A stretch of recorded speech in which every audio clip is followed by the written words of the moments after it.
The third question is tied into how do you balance your goals with the reality of the water shortage.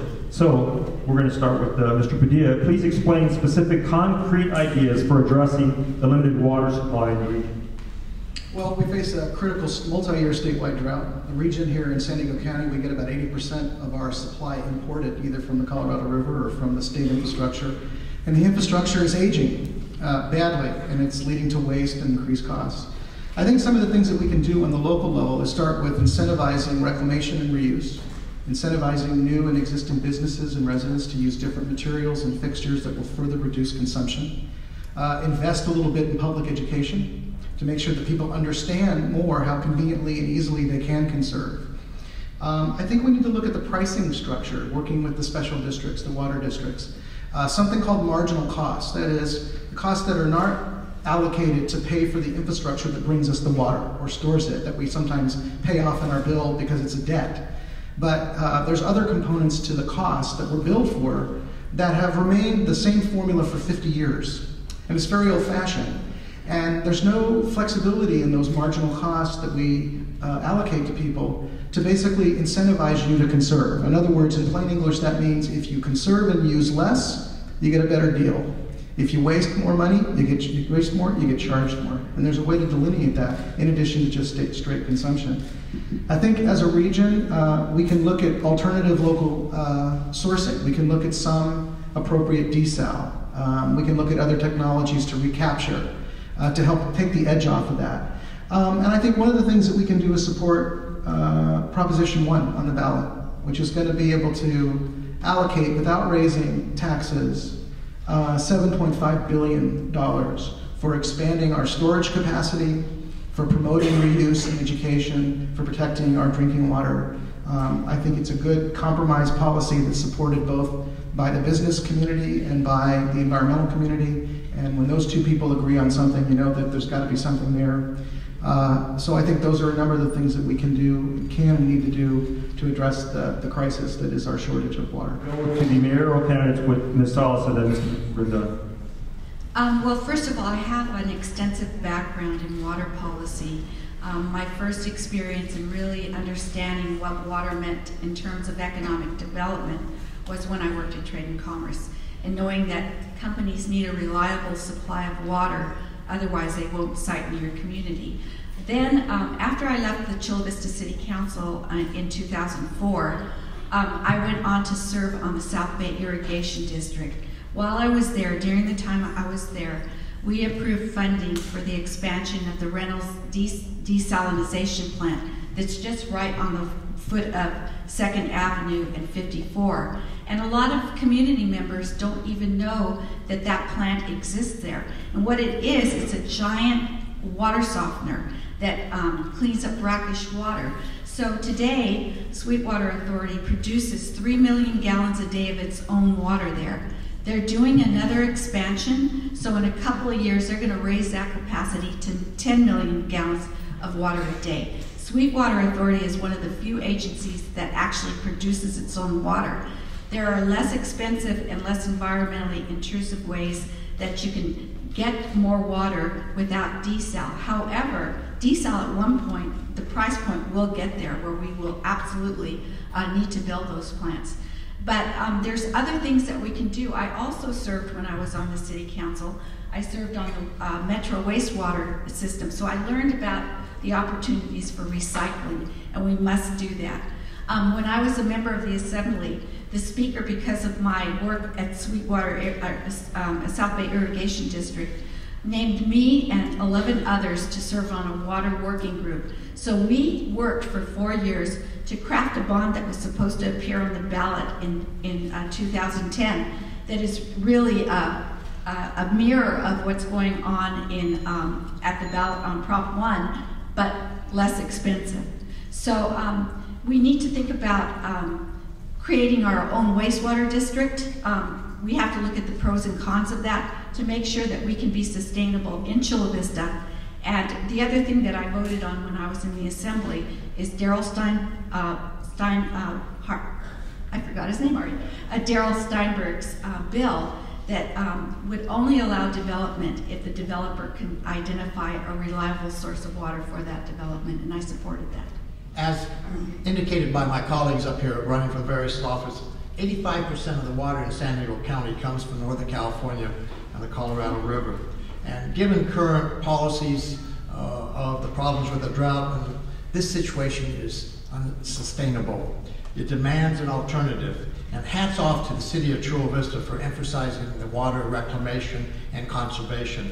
As your mayor, I'll continue to promote water resources, conservation, and work with city officials to improve access to the Point Loma Water Treatment Center for reclaimed water. New housing in Chula Vista is now engineered to conserve more water and use special plumbing to reclaim the water for latter use. It is estimated that 60% of the homes in Chula Vista use the water for irrigation. And as your mayor, I will work to continue to promote drought-resistant landscaping. I support Assembly Bill 2104, which protects residents living in homeowners associations from being penalized for installing drought-resistant landscaping. So there's a lot to do, and there's a lot more to do, and we must work together to make that difference. Mr. Smith, going first.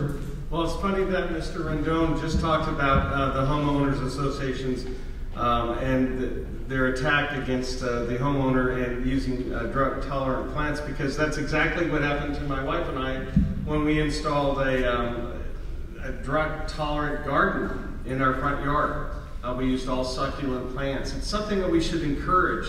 We were fined $500, by the way, but I did get it down to $125 because of the plans weren't blessed before we put them into play. But it's really important. Now, you look at Cuyamaca College. They have a drought-tolerant garden that they put on display, and they help people learn about the plants and how to really construct a yard and do landscape architecture. That's something that we could do out here. We propose things like that. In fact, I have an aquaponics. Has anybody heard of aquaponics here? Any college students? It's a symbiotic relationship between the fish, where the fish poop into the water, and it's used as part of the nutrients that then are used in a typical hydroponics type of a situation, where you can get up to 17 growing seasons and use 85% less water, 80% less water. Something that's fascinating, something that this college could really get into. It's something that may be very important in the future to show Chula Vista residents how to use less water. And of course, we have to talk about reclamation. Look, these problems that we're talking about aren't new. Israel has been dealing with these problems for years. Desalinization is something that they learned how to do so they didn't have to depend on their neighbors. It's something that we have to, of course, implement in our system out here as well, whether it be well water or whether it be ocean water as well. And so we need to look at all those different ideas that all these countries have dealt with before, and apply them to the local community here in Chula Vista. Thank you. So we live in a desert, and the way we get by in that desert is by importing water either from the Colorado River or from Northern California. The Colorado River serves not only the western United States, it also serves Mexico. And Mexico and the western states and Northern California are all saying, wait, we need our water. So the ultimate solution is for us to develop our own local supplies of water, tapping into groundwater, as Councilmember Salas mentioned, doing more with desalinization. We've got to have enhanced recycling programs. So what we as a local government and a local area need to do is become more reliant on our own local producing of water and less reliant on importing water. Councilmember Salas and I formed a formal council subcommittee specifically on this issue. We've held 2 community forums to address concerns about water. Even though the water supply is controlled by the water districts, the city, we're still, our council members, we still have a role in dealing with people's concerns, regardless of whether we're the water district or not. The city of Chula Vista offers rebate programs for water efficient appliances. We'll come into your home and do a free water evaluation. So the city is doing what it can to help with the severe water problem that we have here. And I, as a council member, support that and will continue to do more to encourage that.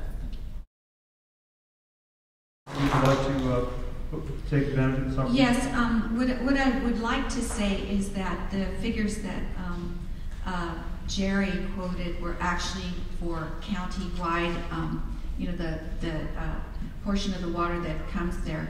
But what we found through our work with County Water Authority when we did our workshops, when Councilmember Aguilar and I conducted our workshops, is that Chula Vista is in pretty good shape in terms of water reliability, that our water districts have put in systems in place that make us less susceptible to having cutbacks in water. And one of the things that you need to know is that we do have to have some drastic changes, because you can't conserve your way out of the drought. There's just so much you can do with landscaping, but we've all got to take a bath. We've all got to use a minimum amount of water. City of Chula Vista residents are doing a great job at that. They only average using about 150 gallons a day per resident, and that's much lower than the county average. Okay, thank you very much. Mr. Rennan? Fine. Oh, you're fine? Okay. How about, again, Mr. Padilla, with all respect, we're going to pass with you. Mr. Smith? Nothing further. Ms. Aguilar?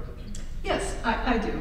So I think my opponent should be supporting me because he talked about it as condominium project where he had to pay to install water conservation, water conserving landscaping, because a lot of condominium associations don't allow that. They want you to have grass, right? So Assemblymember Lorena Gonzalez introduced a bill in the legislature to prohibit homeowners associations from doing that. I, sitting on the Chula Vista City Council, introduced that bill and got a resolution out of the City Council in support of that state legislation, which has since been signed by Governor Brown. So join our team, Mr. Smith. Absolutely. When I move to a condo, I'll do that.